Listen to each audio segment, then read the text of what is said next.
네, 사람과 사람이 만나 두 배로 행복해지는 시간, 예스 P2P. 안녕하세요, 최균입니다. 자, 이 모두가 궁금해하는 재테크 해피타임 예스 P2P. 오늘은 저희가 좀 특별한 시간을 준비했는데요. 지금 바로 시작해 보도록 하겠습니다. 출발!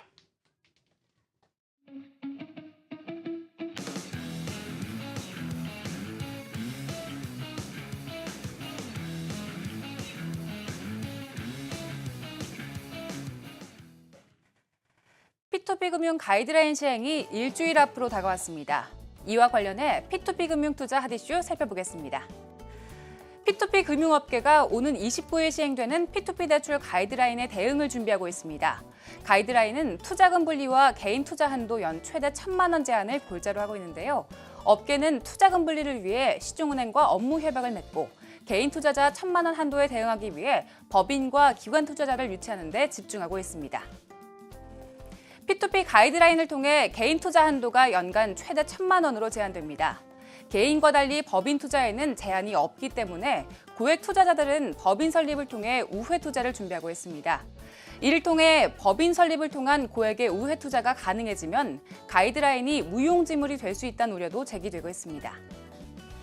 P2P 금융의 누적 대출액이 1조 원 돌파를 앞두고 있습니다. 누적 대출액과 함께 연체율과 부실률도 높아지고 있는데요. P2P 금융협회 소속 업체는 자체적인 감사가 이뤄지고 있지만 그 외 업체들은 검증이 어렵기 때문에 옥석 가리기가 필요한 상황입니다. 오는 29일 시행되는 P2P 금융 가이드라인을 앞두고 3개월 만에 2,400억 원이 몰렸습니다. 오는 29일 P2P 대출 가이드라인 시행으로 1인당 투자 한도가 연 1,000만 원으로 제한되기 전에 한도 이상으로 투자하기 위한 움직임으로 보입니다. 이 밖에 P2P 금융 투자에 대해 궁금한 점 있으신 분들은 전화 02-6676-0074로 문의하셔도 되고요. 또 카카오톡 와우스타 P2P를 검색하셔서 친구 추가하신 뒤에 P2P에 대한 궁금증 물어보시면 저희가 방송에서 답변해드리겠습니다. 자, 이제 가이드라인 시행 일주일을 앞두고 어떻게 대비해야 하는지 금융 전문가들의 의견 들어보겠습니다. 네, 사람과 사람이 만나 두 배로 행복해지는 시간, 예스 P2P. 자, 오늘은 이 P2P 금융 가이드라인 시행 D-Day 7일 긴급 점검 시간 저희가 준비했는데요. 자, 오늘 도움 말씀 나눠주실 두 분 자리해 모셨습니다. 먼저 성균관대학교 고동원 교수, 한국 P2P 금융협회 이승행 회장 자리였습니다. 안녕하세요. 반갑습니다. 안녕하세요. 반갑습니다. 그래요. 우리 지민 씨가 소개를 해준 내용 중에 제일 많이 귀에 들어오는 거는 5월 29일입니다. 나에게 5월 29일이란 우리 교수님 한 말씀 해주시죠. 이제 가이드라인이 시행되는 날이죠. 네. 네, 아무지 의미가 있습니다. 이 P2P 산업이 앞으로 어떻게 되느냐에 대한 분기점이 되지 않을까 싶은 생각이 듭니다. 나에게 5월 29일이란 분기점이다. 그렇죠. 이렇게 정리 한번 하겠습니다. 자, 그러면 회장님. 네. 나에게 5월 29일이란? 일단 29일은 월요일이죠. 월요일이다. 알겠습니다. 예. 이렇게 정리하도록 하겠습니다. 네, 한 분은 분기점이다. 한 분은 월요일이다. 좋습니다. 자, 이거부터 한번 교수님께 한번 여쭤봐야 될 것 같습니다. 고속성장 P2P 금융, 누적 대출액 1조 원 돌파하여 승승장구 중입니다. 자, 교수님 이런 빠른 성장세를 과연 어떻게 보고 계시는지 개인적인 견해가 궁금해집니다. 네. 네. 앞으로 계속 성장할 가능성이 클 것 같고요. 네. 왜 이렇게 성장이 계속되냐면 이 P2P 거래라고 하는 게 이제 직접 당사자 간에 온라인에서 거래를 하니까 네. 이게 거래 비용이 적게 들잖아요. 그러니까 투자자한테도 유리하고 또 자금 수요자들도 이제 낮은 금리로 조달할 수 있으니까 서로 이제 소위 얘기하는 윈윈이 되는 거죠. 그래서 이게 그리고 특히 이제 우리나라에서 이 중금리 시장이 없는데 이 P2P 대출 중개업체들이 이제 새로운 금융시장인 대출 이 중금리 시장을 개척을 했기 때문에 네. 앞으로 계속 커질 가능성이 크지 않을까 싶은 생각이 들어요. 개인적인 견해 말씀으로 굉장히 성장 가능성이 높다, 네. 크다. 좋습니다. 자, 그렇다면 우리 이승행 회장께 이거 한번 여쭤봐야 될 것 같습니다. 한국 P2P 금융협회가 있습니다. 그렇죠? 네네. 거기에 장이신 거고 현재. 네네. 자, 그렇다면 이런 성장세에 제동이 좀 여태까지 잘 나가던 성장세에 제동이 걸렸다고 보시는 분들도 사실 많이 계세요, 주변에. 네. 일주일 앞으로 다가온 P2P 가이드라인 시행 어떻게 보시는지 안 여쭤볼 수 없습니다. 일단 뭐 여러 가지 변화가 있을 것 같습니다. 네. 이제 업체 간에 좀 시스템적으로 준비해야 되는 사항들도 굉장히 많이 있고요. 그리고 이제 업체들이 빠르게 또 안전하게 이제 상품들을 출시하기 위해서 네네. 좀 노력하고 있고, 이제 투자 한도 제한 같은 경우에 이제 업체들이 좀 대응하기 좀 어려운 부분이 있거든요. 그래서 좀 그 법인 투자나 기관 투자자 참여를 좀 늘리기 위해서 좀 네. 많이 노력하고 있습니다. 그렇군요. 그래요. 좋습니다. 그럼 교수님 5월 29일 P2P 금융 가이드라인 시행 후에 어떤 변화가 생길까요? 제일 먼저 우리가 좀 뭐 피부에 느낄 수 있는 변화 뭐가 있을까요? 그렇죠. 아까 제가 말씀드린 것이 이제 분기점이라고 했는데 그게 네. 무슨 의미냐면 가이드라인의 핵심은 그 1인당 투자 한도를 1,000만 원으로 묶어놨다고 하는 거거든요.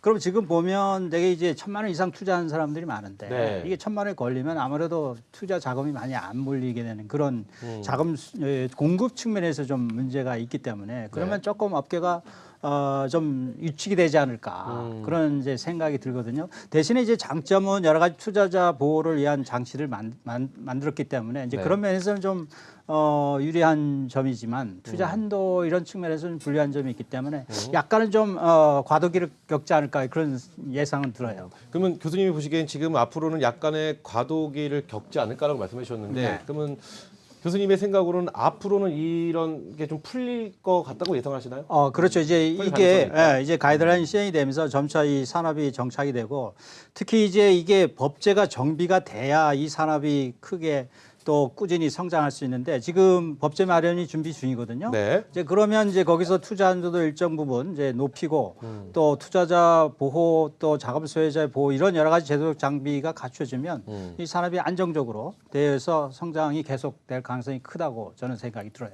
아, 그렇군요.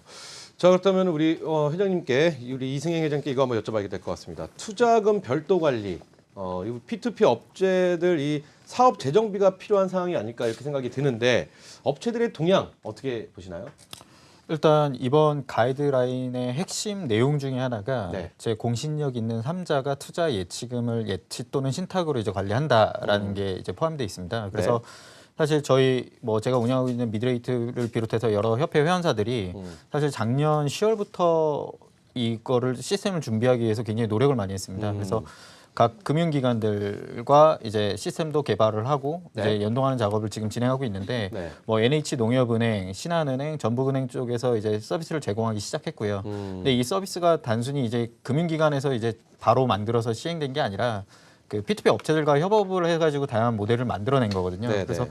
그 부분이 굉장히 좀 긍정적으로 평가할 수 있을 것 같고요. 다만 이제 그 기술력이 좀 부족하거나 아니면은 개발 인력이 없는 업체들 같은 경우에는 네. 조금 이 시스템 연동하는 작업이나 이런 것들을 좀 어려움을 지금 겪고 있는 그런 환경이 있습니다. 그러시군요. 좋습니다. 좀 말씀이 쉬운 듯 하면서 쉽지 않게 다가오는 좀 그런 말씀이시긴 한데 그럼 우리 지금 시청하고 계신 시청자 여러분들을 위해서 제일 쉽게 다가갈 수 있는 질문 한번 제가 드려보도록 하겠습니다.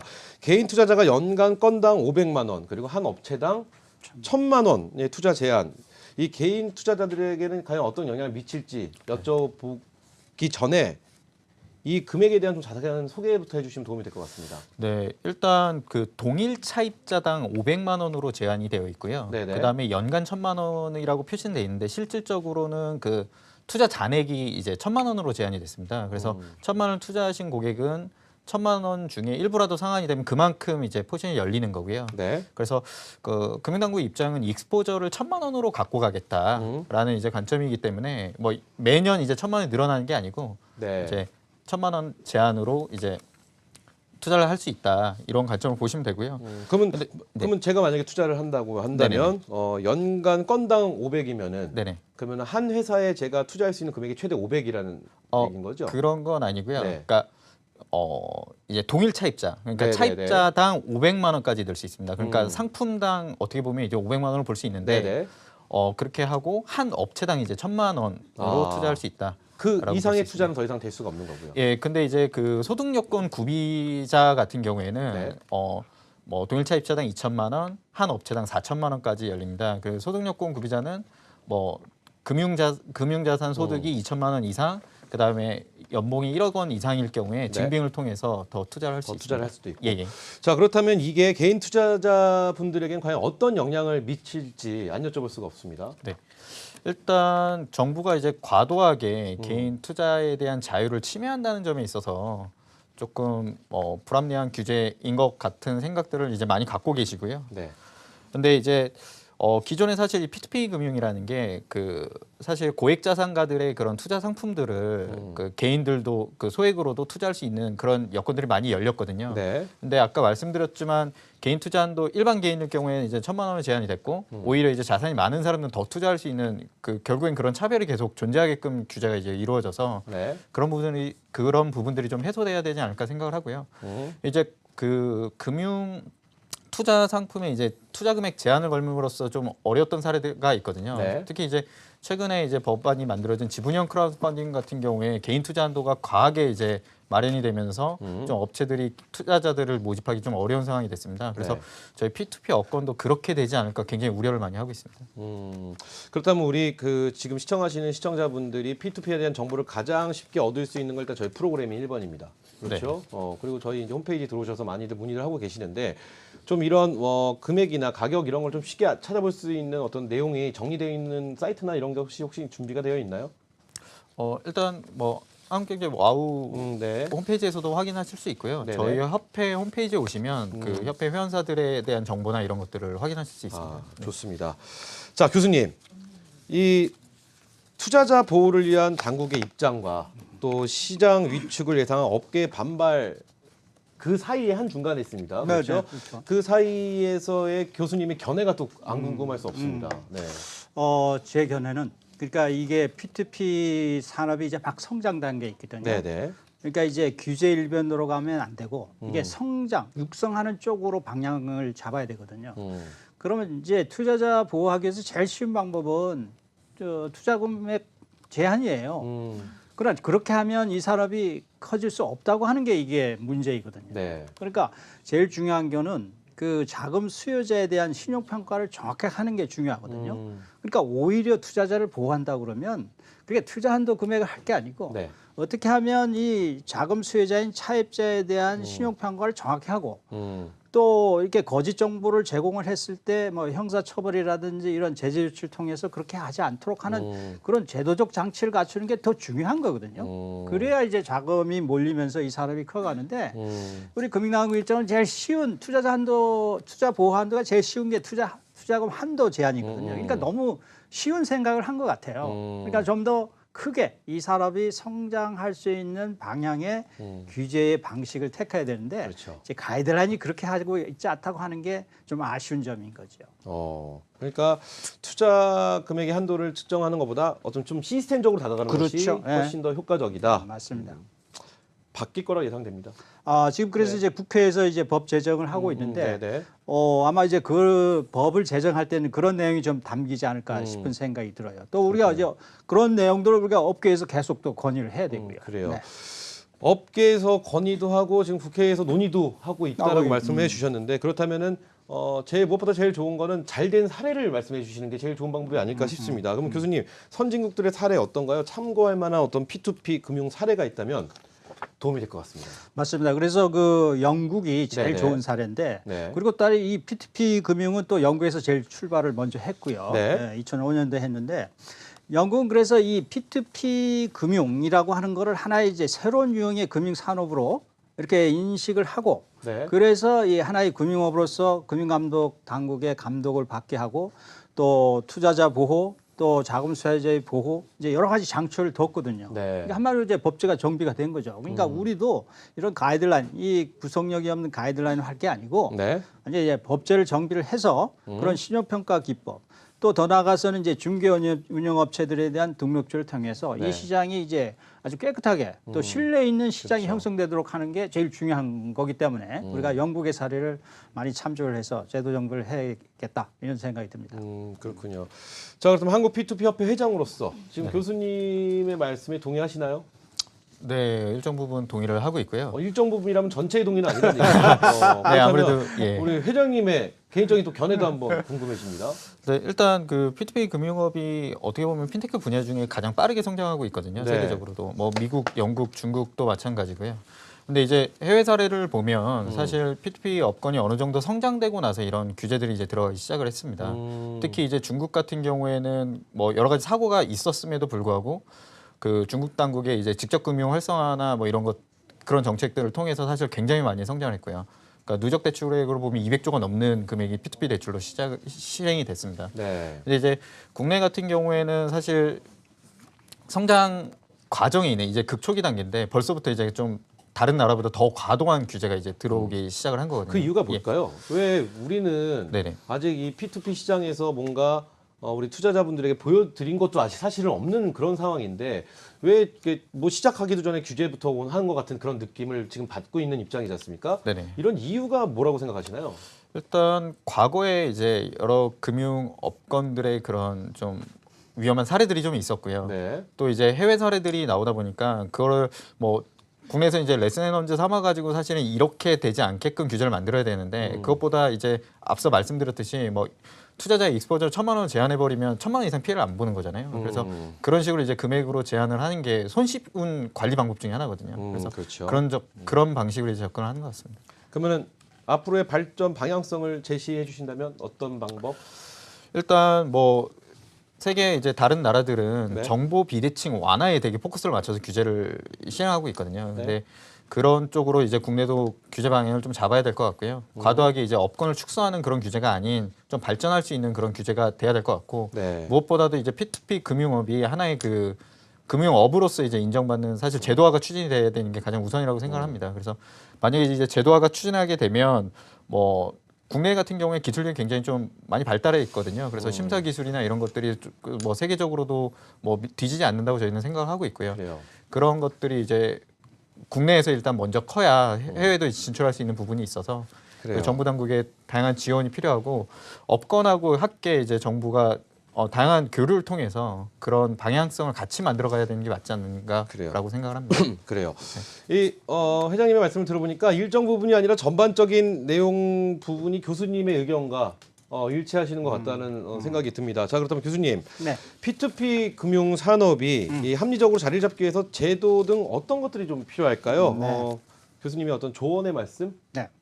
그 아까 말씀드린 것처럼 우선 빨리 법이 네. 제정이 돼야 되고요. 그럼 이제 법에 어떤 내용을 담느냐가 제일 중요한데 우선 이제 P2P 대출 중개업체들이란 등록제가 필요할 것 같아요. 그래야 이제 건전한 운영업체들이 이 영업을 하고 그래서 거기 투자자들이 신뢰가 있을 수 있도록 하는 게 필요하고요.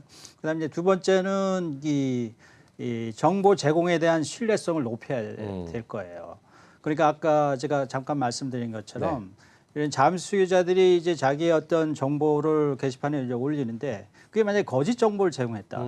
지금은 그런 처벌 조항이 없거든요. 아. 그러니까 이제 그런 거짓을 했을 때 확인할 방법이 없어요. 그러니까 법에다가 이제 그런 걸 담아서 그런 이제 거짓 정보를 제공할 때 형사처벌하고 또 필요하면 손해배상 청구도 할 수 있게 해서 그런 이제 하지 못하도록 억제할 필요가 있고 이제 두 번째는 이제 신용평가가 제일 중요하거든요. 네. 그러니까 대출 중개업체들이 그 자금 수혜자에 대한 그 이 신용 평가를 아주 잘 할 수 있도록 이제 그런 이제 체계나 유인책을 이제 부여할 필요가 있고 그리고 이제 제일 중요한 거는 이제 투자자들의 이 정보 제공이거든요. 네. 그러니까 투자 중개업체들이 이 자금 수혜자에 대한 정보 제공을 정확히 투자자들한테 할 수 있도록 네. 투명성을 갖추고 이런 제도적 장치가 갖춰지면 앞으로 이 사람이 계속 성장할 수 있지 않을까 생각이 돼요.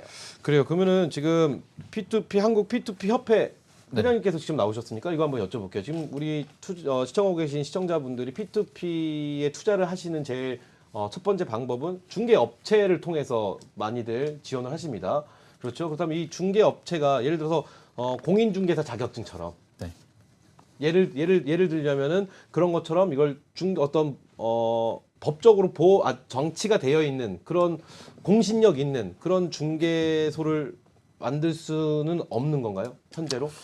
일단 저는 사실 표현을 좀 바꿔야 될 것 같은데요. 그 교수님도 그렇고 이제 중개업체라고 사실 국한을 지으시는데 네네. 사실 뭐 다양하게 뭐 중개업이라고 사실 제한하기에는 좀 저희가 하고 있는 서비스가 그렇죠. 좀 다양하기 때문에 좀 그렇게 보기에는 좀 어려울 것 같고요. 네네. 일단 저희 협회에서는 좀 건전한 업권을 육성하기 위해서 업체들을 다양하게 이제 좀 분석을 하고 있어요. 그래서 뭐 실사나 회계감사를 통해서 네. 아까 말씀하신 그런 공시정보가 정확한지에 대해서 이제 공개를 하고 있고요. 그래서 일단 뭐 협회 회원사들을 좀 활용하시는 게 어느 정도 좀 안전한 업체들을 좀 선별할 수 있는 방법 중에 하나가 아닐까 생각합니다. 협회 회원사분들은 이걸 안전하게끔 고객에게 안전한 투자를 할 수 있게끔 믿음을 줘야 되는 거 아니겠습니까? 그렇죠? 네네. 그다음 그 믿음을 줄 수 있는 방법으로 지금 어떤 행동들을 하고 계시나요? 어떤 준비를 하고 계시고? 일단 저희 이제 회원사들에 대한 공시 자료를 매달 공개하고 있고요. 네. 그다음에 연체율하고 부실률을 홈페이지상에 공개함으로써 이제 투자자들이 보고 그 업체의 이제 심사 기술이나 역량을 이제 평가할 수 있게끔 그 지표를 매달 공시를 하고 있습니다. 네. 그리고 그 공시 정보가 적절한지 여부에 대해서 회계 감사를 통해서 이제 계속 진행을 하고 있고요. 그래서 그 투자자분들의 성향에 따라서 그 공시 자료를 보고 네. 적절하게 평가를 하시면 될 것 같습니다. 그래요. 교수님, 지금 말씀하신 방법으로 지금 준비하고 계시는 방법이 여러 가지 방법을 말씀해 주셨습니다. 이런 방법으로 한다면 믿음이 가는 P2P의 어떤 거래 업체가 될 수가 있을까요? 그렇죠. 이제 그 아까 말씀드린 게 정확하게 공시하고 네. 또 신용평가 정확히 하고.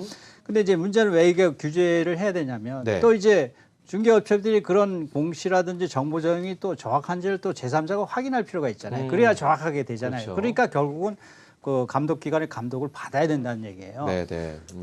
그러니까 이제 그런 거 하려면 법을 제정해야 되거든요. 법에다가 이제 감독기관을 정하고 또 일정 기간마다 검사 내진 감독을 받고 뭐 이런 게 하면 시장이 이제 신뢰도가 높아지는 거죠. 이제 그런 점에서 이게 가이드라인 갖고는 이게 안 된다 이런 거죠. 그러니까 이제 빨리 법을 만들어야 된다고 하는 게 제 주장인 겁니다. 그래요. 좋습니다. 자, 오늘 또 이렇게 어렵게 우리 협회 회장님께서 나오셨으니까 제가 또 질문을 또 하나 드리겠습니다. 네네. 지금 많은 분들이 P2P를 바라보는 시선 중에 하나가 대부업과 같은 대우를 받고 있는 네. 그런 시선이 있다는 게 사실입니다. 그렇죠?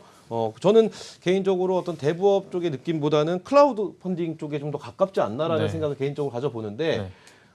우리 회장님은 일단 어떻게 생각하시나요? 일단은 예, 네. 어느 쪽에 더 가깝다고 생각하시나요? 뭐 둘 중에 하나는 아니고 뭐 회장님이 원하시는 답이 있어도 됩니다. 네, 일단은 그 저희가 소위 말하는 이제 대출형 크라우드 펀딩이라고도 일단 얘기를 하거든요. 네. 그러니까 자금을 모집하는 방식은 자금 원천은 이제 크라우드 펀딩 형태로서 이제 자금을 모으기 때문에 그 네. 부분하고 일정 부분 같다고 생각을 하고요. 그러니까 결국에는 저희도 이제 대출을 해주는 기관이잖아요. 그래요. 그러다 보니까 이제 대부업하고 일정 부분 비슷한 부분도 있습니다. 다만 이제 금리대가 차이가 나고 평가하는 방식 자체가 다르다라고 보시면 될 것 같습니다. 그래요. 좋습니다. 예. 자, 그렇다면 오늘 저희가 아주 특별한 시간을 활용해서 대부업이라고 오해를 받고 있는 많은 분들에게 오해를 풀 수 있는 그런 인사 소개를 할 수 있는 시간을 드리겠습니다. 약 한 30초 동안 우리 시청자 여러분들께 네. 본인의 PR을 한번 해주시죠. 네, 일단 뭐 P2P 금융은 기술 기반으로 심사 평가를 하고요. 네. 그리고 이제 뭐 대출을 해주고 투자자를 모집하는 그 핀테크 기업으로 보시면 되고요. 그리고 앞서 말씀드렸지만 다양한 심사 기법을 저희가 이제 개발을 하고 있습니다. 그래서 일반 뭐 기존 대부업체들처럼 고금리 대부를 하는 건 아니고요. 그래서 자금 모아서 적절한 금리, 중금리 때 이제 대출을 발생을 하고 있기 때문에 대부업하고는 좀 구분해서 보셨으면 좋겠고요. 좋습니다. 그리고 이제 무엇보다도 저희가 대부업이라는 인식을 갖게 된 게 그 제도화가 이루어지지 않았기 때문에 어쩔 수 없이 대부업을 갖고 있기 때문에 그런 게 있거든요. 그래서 제도화를 통해서 대부업을 좀 분리하는 그런 작업이 진행이 되면 이제 저희도 그런 그런 이미지를 좀 바꿀 수 있지 않을까 그래요. 생각합니다. 네. 좋습니다. 이거 근데 안 여쭤볼 수가 없는데 교수님께도 짧게 네. 답변 부탁드립니다. 이런 시선, 이 대부업의 시선, 클라우드 펀딩이나 대부업이냐는 이 시선, 이 시선이 앞으로 이 P2P 협회나 이런 곳에서 어떤 움직임이 있어야 될까요? 그래서 이제 이게 사실 법적으로 보면 대부 중개업이라고도 볼 수도 있는데 이게 그래요. P2P 이 대출의 큰 특징은 네. 크라우드 펀딩 그러니까 다수의 투자자로부터 투자를 받아서 대출을 해주는 거예요. 거기에 신용 평가가 들어가고 이제 그래요. 대부분 그런 게 없는 거거든요. 그리고 이제 제일 중요한 거는 지금 법제가 마련되지 않으니까 대부업체를 자회사로 두거나 또는 은행을 끼워서 지금 대출이 이루어지고 있는데 그러다 보니까 이제 비용이 올라가요. 그러니까 그래요. 이제 빨리 법을 만들어서 직거래가 일어날 수 있도록 이게 제도 정비를 해야 돼요. 그래야 산업이 더 성장할 수 있을 거예요. 그래요. 좋습니다. 자, P2P 금융 가이드라인 시행 D-Day 7일 긴급 점검. 저희가 오늘 준비를 해봤는데요. 오늘은 여기서 마무리 드리고요. 오늘 소중한 시간 함께해 주신 우리 성균관대학교 고동원 교수, 한국 P2P 금융협회 이승행 회장 좋은 말씀 감사합니다. 네, 감사합니다. 네, 자, 예스 P2P 참여 방법 우리 엄지민 캐스터가 준비했습니다. P2P 금융투자에 대해 궁금한 점 있으신 분들은 전화 02-6676-0074로 문의하셔도 되고요. 또 카카오톡 와우스타 P2P를 검색하셔서 친구 추가하신 뒤에 P2P에 대한 궁금증 물어보시면 저희가 바로 해결해드리겠습니다. 벌써 정말 많은 분들이 이용하고 계신데요. 카카오톡 와우스타 P2P 이벤트 당첨자 발표해드리겠습니다. 6933님의 4분, 모두 5분입니다. 축하드립니다. 카카오톡 검색창에서 와우스타 P2P를 검색하시고 친구 추가하시면 자동으로 이벤트에 응모되니까요. 많이들 참여하시고 선물도 받아가시기 바랍니다. 여러분의 많은 참여 기다리고 있겠습니다. 네, 사람과 사람이 만나 2배로 행복해지는 시간 예스 P2P. 오늘은 여기서 인사드리고요. 저희는 화요일 밤 8시 30분 다시 찾아올 것을 약속하면서 함께해 주신 여러분 감사합니다. 예스 P2P.